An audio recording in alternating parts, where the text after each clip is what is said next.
I think it's both exciting and depressing that messages like mine have an audience.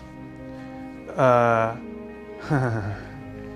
talk about really simple things like how to be fulfilled, and like how to do things that inspire us, and how to work for a company that sort of gets the best out of us and makes us feel good while they're doing it.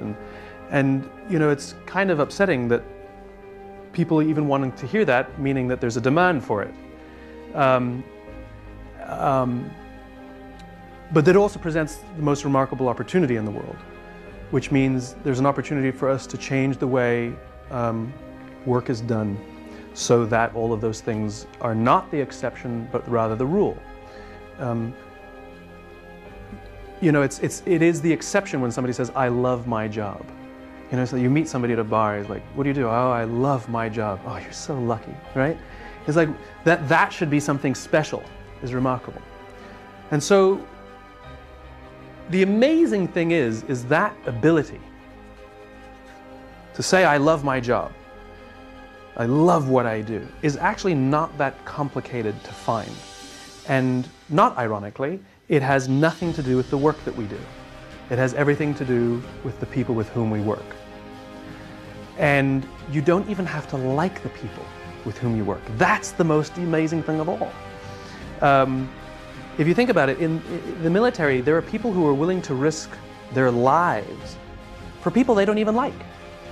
We don't even like to give up credit for things, So what is it that creates an environment in which people care about each other so much that they would risk their lives for people that they don't even like, right? Sometimes. This is remarkable to me. Human beings in all their complexity and all of the nonsense and all the messiness, what drives us is kind of simple. And this is what I like to research and learn about and write about, which is if you understand the very basic mechanics of this machine called the human being, it becomes fairly obvious as to what conditions in which the machine will perform well and in what conditions the machine will not perform well. Very simply, our machine is a social machine. We are social animals, and we respond to the environment we're in. That's it. Good people are capable of doing very bad things if they're in the wrong environment. And people who society may have given up on, if you put them in the right environment, are capable of performing remarkable, remarkable things. This is the job of leadership, which is to make that environment.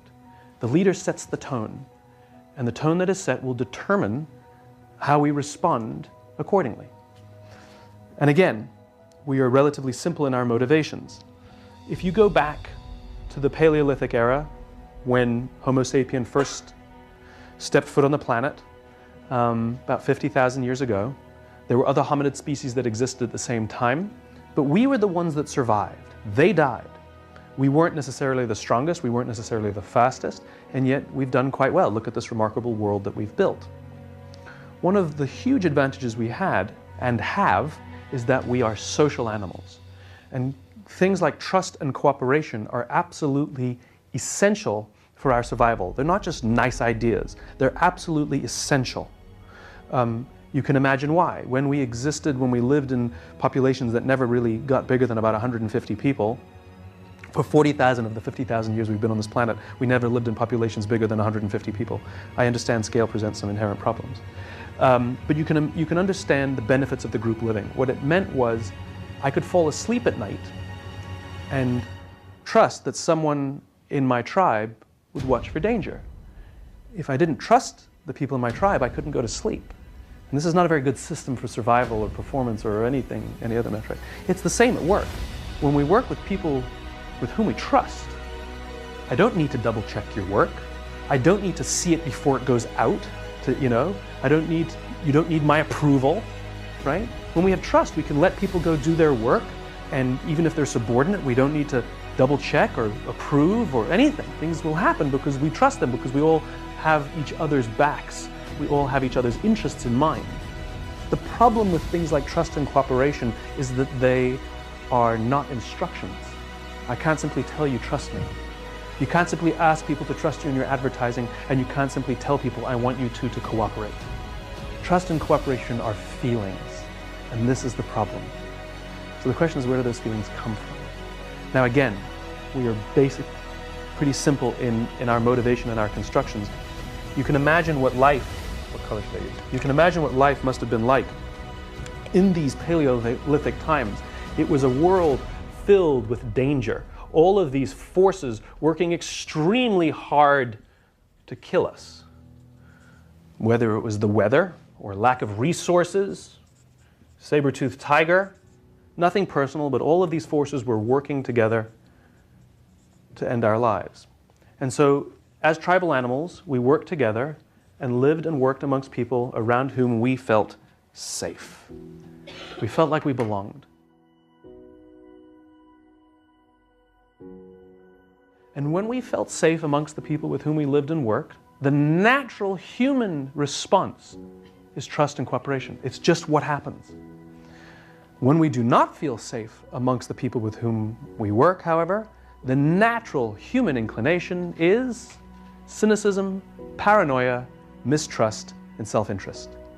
When we do not feel safe amongst the people with whom we work, if our leaders do not make us feel safe, we have no choice but to spend our own time and our own energy to protect ourselves from each other. When we do not fear each other, we naturally work together to face the dangers and seize the opportunities. It's the exact same thing in our modern business world. There are forces that are constant and beyond our control that are working to kill you, right? Maybe I'm exaggerating. But there are forces outside, things like the uncertainty of an economy, the ups and downs of a stock market, a new technology that might render a business model obsolete overnight, your competition that sometimes is trying to kill you. It's trying to destroy that product or put you out of business, but at the very minimum is trying to frustrate your growth and steal your customers. These forces are constant and you have no control over them and never will. The only variable are the conditions inside the organization. And when those conditions are set in a manner that allows us to feel like we can trust and cooperate, we do. This is what leaders are supposed to do. There is an exact definition of leadership, and it is not my opinion. You know, I love all the books that come out and all the articles. What makes a great leader? What are the 5 things you need to be a leader? You need charisma, you need vision, you know, all of these things. I can tell you right now, those things are sometimes useful, but they're not essential. Not everyone has vision. Does that mean they're not allowed to be leaders? You know, some people have remarkable charisma and some people don't. Does that mean they will never lead? Of course, it's all nonsense. You can't manufacture these things. Some people are good strategic thinkers and some people are not. Some people are just naturally good at basketball and some people are not. There are skills, you can get better at them for sure, but you're either a visionary or you're not. These are not things that we can manufacture. In other words, they're not essential components for leadership. There's only one characteristic that I'm comfortable saying that all leaders must have to become leaders, and that's courage.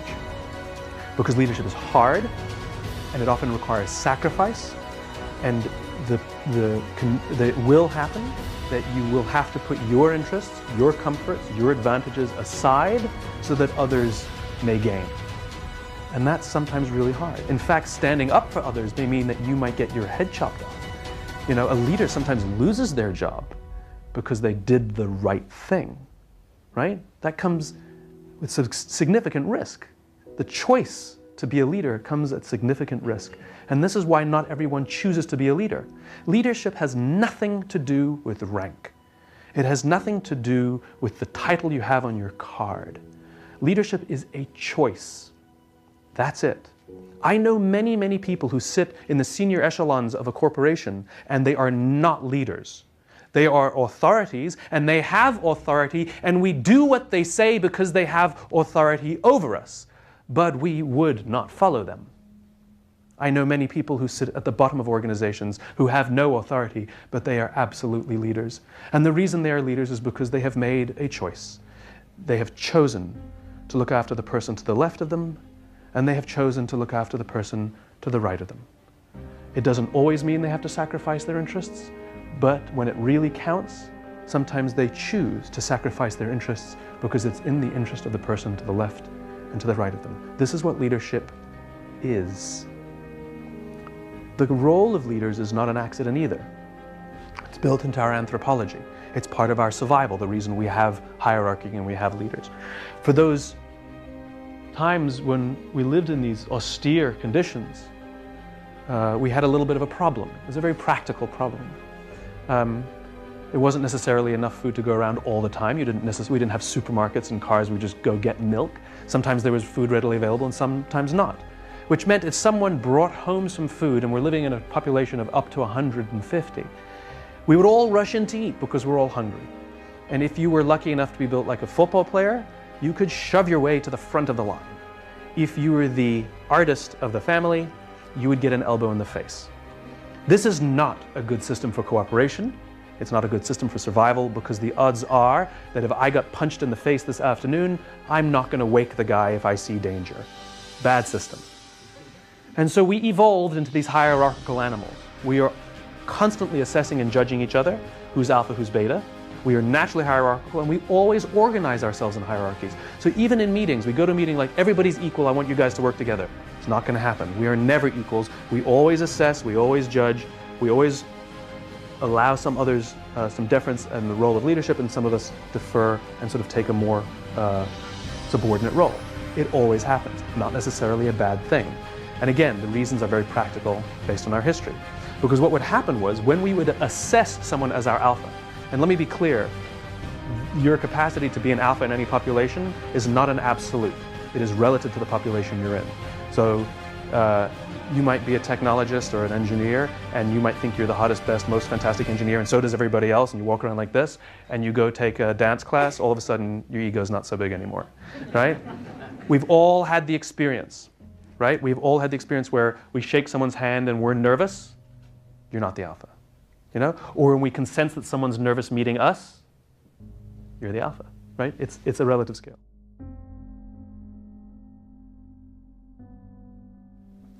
So when we assess that someone in the population is alpha, we voluntarily step back and allow them first choice of meat and first choice of mate. We let them eat first.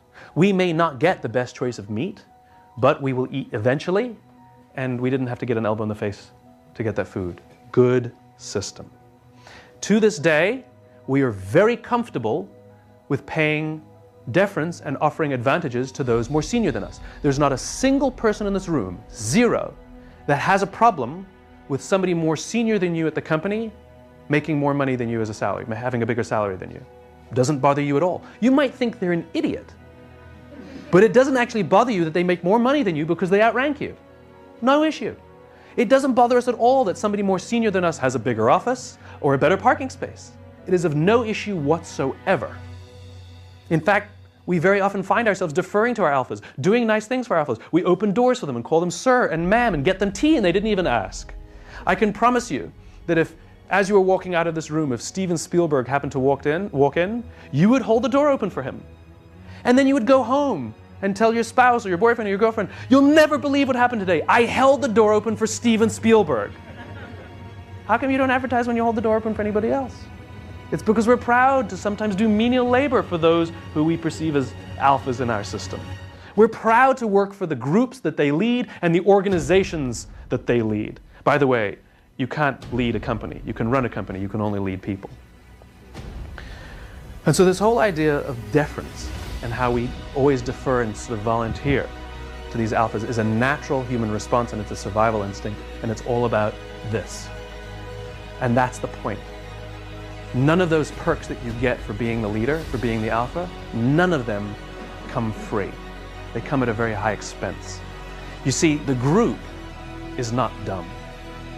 We expect that the person who's better fed, the person who's actually stronger or smarter than us, the person who has a higher self-confidence, has more self-confidence because of all our love and deference and hello sir and hello ma'am, and to actually boost their self-confidence. We expect that this more confident, stronger, better fed person, when danger threatens the tribe, we expect them to rush towards the danger to protect us.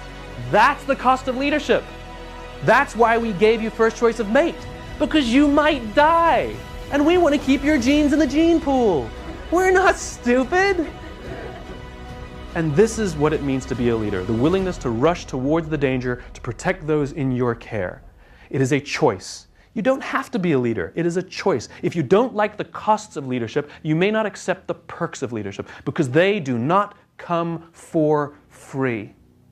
This is the reason why we are so viscerally offended by some of the banking CEOs have these disproportionate salaries and bonus structures. It's not the money that offends us. It's that we know deep inside us that they have violated the very definition of what it means to be a leader. They have accepted all of the perks and bonuses and benefits of being the leader, and yet they're not willing to make any of the sacrifices for the role that they have accepted. In other words, we know that they allowed their people to be sacrificed for them to keep their bonuses and perks and advantages. Worse, sometimes they chose to sacrifice their people to protect their bonuses and their perks. This is what so offends us. It's not the money. If I told you we're going to give a $150 million bonus to Nelson Mandela, does anyone have a problem with that? No. How about a $250 million bonus to Mother Teresa? Got an issue with that? No. It's not the money. It's not the money. It's that leadership is a choice. And in our modern day and age, unfortunately, many of the people who like to call themselves leaders are not leaders at all. They are authorities. That's all they are. And we have to do what they say because they have authority over us, but we would not follow them. And this is a problem. Because when we do not feel that they have our backs, when we do not feel safe working inside their organizations, they force us to spend our time and our energy to protect ourselves from them. And the organization itself suffers. It's what happens.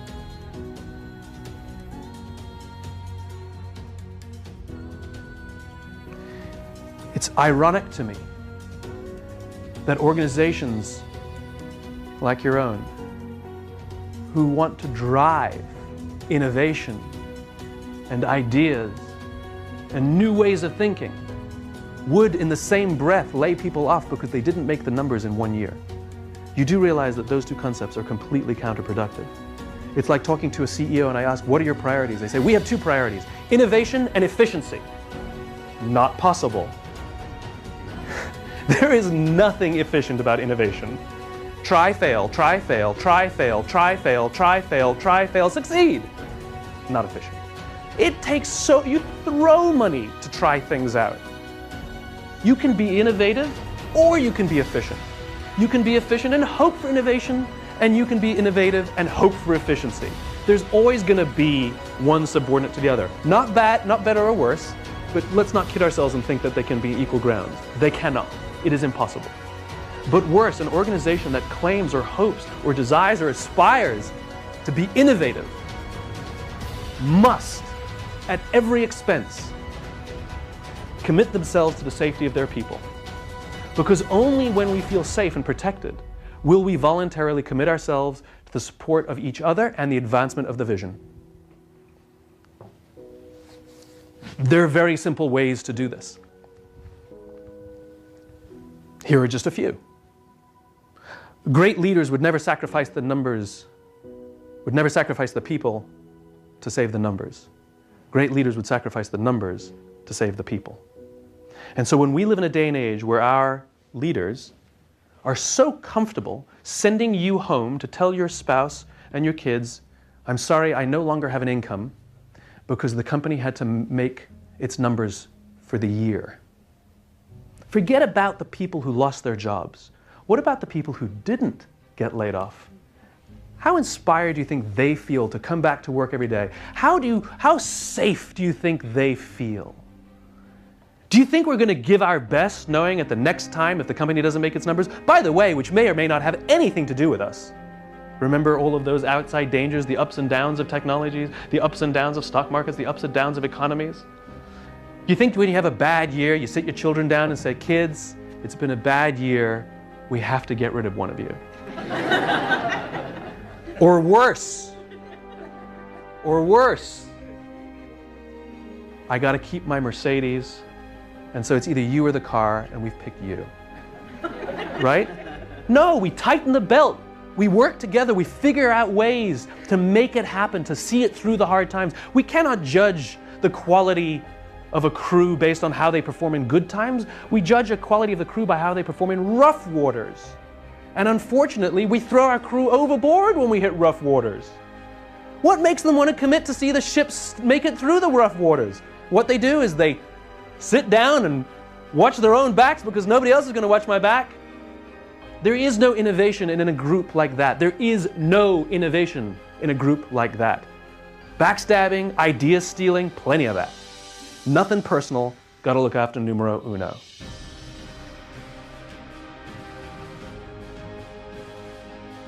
So number one, people come first. Numbers are always subordinate to people. Numbers will not rescue you in hard times, people will. Numbers will not come up with new ideas, people will. Numbers are not innovative, people are. That's number one. Another one which is really, really, really easy is honesty. It's really easy to be honest. Just tell the truth. And if you tell the truth on a regular basis, we will say you have integrity. That's all it means. These are really basic concepts. So for example, if somebody calls and a secretary picks up the phone and says, Dave's on the phone, and you say, tell him I'm not here. You've just sanctioned lying inside your organization. That's what you've done. You have said that when it suits you, even if these lies are small, you may tell lies. That was dishonest. I went to visit Quantico Marine Base, where the Marine Corps selects their officers.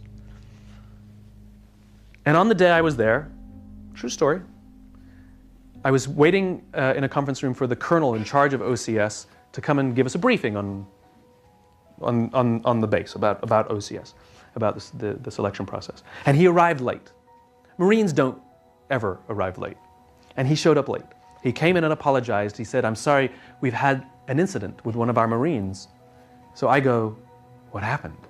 You know? He said, well, we're considering throwing him out of OCS, which means throwing him out of the Marine Corps. And I'm thinking, what law